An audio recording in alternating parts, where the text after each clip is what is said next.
ना रहे, मंगल शनिवार को तो जाते ही हैं दरबारों में। 2-2, 3-3, 5-5, 6-6। अभी मुंबई गए थे, 5-5 लाख मुंबई में। लोग कहते थे मुंबई तो पढ़े लिखे लोगों की है, गांवों में तो दरबार चल जाएगा, बंबई में नहीं चलेगा। हमने कहा ठटरी के बरे नक्कटा, हमारे बागेश्वर बालाजी ने how do you Varanasi Sitaram के बुआ दी। जो दिन भर अंग्रेज हाउ डू यू करते थे, जो कहते थे एकदम विज्ञान ही सब कुछ है, हमने जब विदेश में जाके डेकाडॉन की लगा है और 4-5 चमत्कार जब बड़े बड़े दिखाए, सो अंग्रेज भी बोले who this is man very powerful. तब हमने उनको कहा I am not powerful my dear, but lord Hanuman it's very powerful my dear. Bageshwar Balaji का ऐसा प्रताप आज पूरे भारत में नहीं विदेशों में भी छाया है। जो जहां बैठकर सदगुरु सन्यासी बाबा और बागेश्वर बालाजी को भजता है, संसार का ऐसा कोई संकट नहीं जिसका समाधान संकट मोचन के पास ना हो गए। हम तो माध्यम है, हमारी कोई महिमा नहीं है, ना हम कोई चमत्कारी आदमी है, ना हम कोई ईश्वर है, ना हम कोई भगवान है। हम तो नालायक आदमी हैं। हम तो बस जैसे भी हैं टूटे फूटे सब बागेश्वर बालाजी के हैं। हमें तो जो प्रेरणा लगती हम वो कह देते और बालाजी की कृपा से वो सत्य निकल जाता है। तो लोगों ने कहा कि आप दरबार के माध्यम से भारत को कौन सी दिशा दे रहे हो, लोगों को कौन सी दिशा दे रहे हो। हमने कहा पागलो, हम दरबार के माध्यम से लोगों को उन हनुमान जी के चरणों से जोड़ना चाहते, और देवता चित्त न धरई हनुमत से ही सर्व सुख करें। कलयुग के राजा कौन है?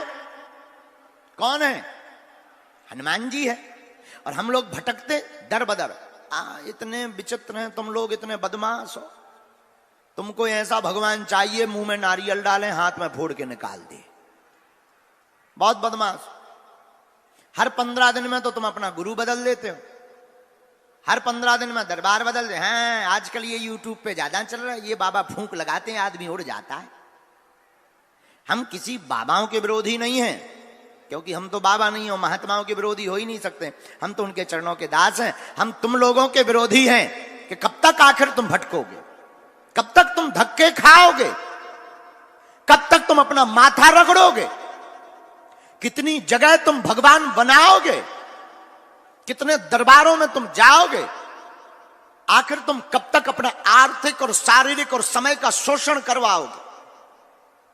आखिर तुम कब तक अपनी हंसी उड़वाओगे। अब आजकल तो तुम्हारे दर दर भटकने से तुम्हारे घर के लोग भी हंसने लगे और तुम खुद अपने आप पर खिन्न होने लगे कि भगवान होते भी कि नहीं। हम भारत के लोगों से कहना चाहते, मेरे पागलों, और जबलपुर के पागलों से कहना चाहते जो जो यहां दरबार में बैठे, अर्जी तो तुम्हारी स्वीकार होनी ही है। बागेश्वर बालाजी की कृपा तो होनी ही है तुम पर, पर्चा बने या ना बने। पर्चा तो एक बहाना है, पर्चा तो एक माध्यम है। पर्चा उनके लिए है जिन्हें भगवान पर भरोसा नहीं, जो कहते हैं देवीय शक्तियां नहीं होती, जो कहते हैं ये सब पाखंड और झूठ है। हमें लगता है 300 साल पहले बागेश्वर बालाजी प्रकट ही इसीलिए हुए, जो कहते थे भगवान नहीं होते, ऐसे लोगों के मुंह पर तमाचा लगाने के लिए ही बालाजी का दरबार लगता है। लेकिन मेरे पागलों, पर्चा से कुछ नहीं होना है। एक बात याद रखना, ये बात तुम्हें कोई गुरु बोल भी नहीं सकता, क्योंकि ना तो हमारी कोई दुकान है और ना हमें तुमसे कोई मतलब है। हम सिर्फ और सिर्फ इतना चाहते हैं कि तुम्हारा कोई शोषण ना कर पाए और तुम्हारी आंखों में आंसू न आ पावे।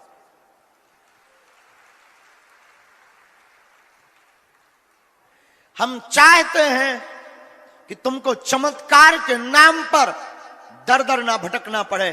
तुम जहां रहो वहीं बागेश्वर बालाजी का दरबार बन जावे।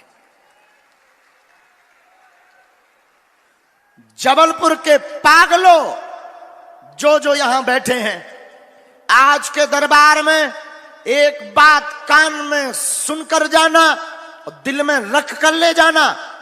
आज के बाद या तो तुम हनुमान जी को मानना छोड़ दो, या आज के बाद हनुमान जी के ऊपर सब कुछ छोड़ दो।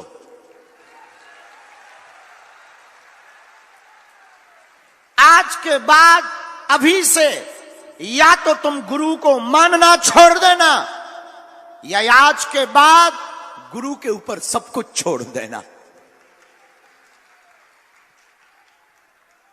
आप पूछो इससे होगा क्या? हमारा जवाब सुनते जाओ। जब जब तुम्हारी जिंदगी में विपत्ति आएगी, संकट आएगा, बाधा आएगी, जिस दिन तुम ये बात अमल करने लगोगे कि हम भगवान के हो गए, हम गुरु जी के हो गए, अब बालाजी जाने, उस दिन तुम्हें संकटों से घबराना नहीं पड़ेगा। जब जब संकट आएगा, बागेश्वर बालाजी और सन्यासी बाबा संकट मोचन बनकर खड़े हो जाएंगे। लेकिन शर्त एक है, और शर्त बड़ी ही गंभीर है, और शर्त का नाम है कि अगर बालाजी से जुड़ गए तो फिर मुड़ना नहीं पड़ेगा। अगर तुम बालाजी के हो गए तो दर दर तुम्हें भटकना। और हम तुमको एक बात और बता देते हैं, ये तुमको कोई बोले उसके पहले हम तुम्हें बता देते हैं, पर्चा से कुछ भी तुम्हारा होने वाला नहीं है। पर्चा तुम्हारी मन की बातें, तुम्हारा इतिहास, घटित होने वाली घटनाओं का संकेत तुम्हारे लिए कोई बहुत बड़ा विषय होगा। हमारे हनुमान जी के लिए तो कोई बहुत बड़ा विषय नहीं। हमारे हनुमान जी के लिए तो ये खेल है। और हमने जितना इंसान को समझा है, बहुत करीब से समझा है, इंसान की खोपड़ी बहुत खतरनाक होती है। इंसान की खोपड़ी इतनी खतरनाक होती है कि एक प्रश्न उसका पूर्ण हो भी जाएगा तो दूसरा प्रश्न तैयार होगा। एक समस्या ठीक हो भी जाएगी, दूसरी समस्या प्रारंभ हो जाएगी। सिर का दर्द ठीक होगा, पेट दर्द करने लगेगा। पेट का दर्द ठीक होगा, पड़ोसी दर्द करने लगेगा। और पड़ोसी ठीक होगा, लुगाई दर्द करने लगेगी। प्रश्न की झड़ी लगती जाएगी, पर्चा खत्म हो जाएंगे, समस्या खत्म नहीं होगी। इसलिए तुम एक प्रश्न का उत्तर पाने बैठे हो तो तुमसे बड़ा कोई मूर्ख नहीं है। सिर्फ तुम इसलिए बैठे हो कि एक समस्या का निदान हो जाए, तो तुमसे बड़ा कोई मूर्ख नहीं है। क्योंकि एक समस्या बस होनी हो तो समस्या का समाधान हो। तुम्हारे जीवन में हर पल समस्याएं बनी रहनी है। इसलिए तुम एक काम करो, हर समस्या का समाधान पाना चाहते हो तो बताओ, क्या तुम हर समस्या का समाधान पाना चाहते? बोलो। क्या तुम चाहते कि तुम्हें दर दर ना भटकना पड़े? क्या तुम चाहते कि तुम्हारा कोई शोषण ना करे? क्या तुम चाहते कि तुम्हारे ऊपर भी बालाजी और सन्यासी बाबा की कृपा हो जाए? जोर से बोलो जरा, चाहते हो? कौन कौन प्रत्येक समस्या का समाधान चाहता है? हाथ उठाओ। पक्का चाहते हो? शर्त सुनो, दो शर्तें हैं। एक, आज से हमारे चक्कर में मत पड़ो, ये पहली शर्त है।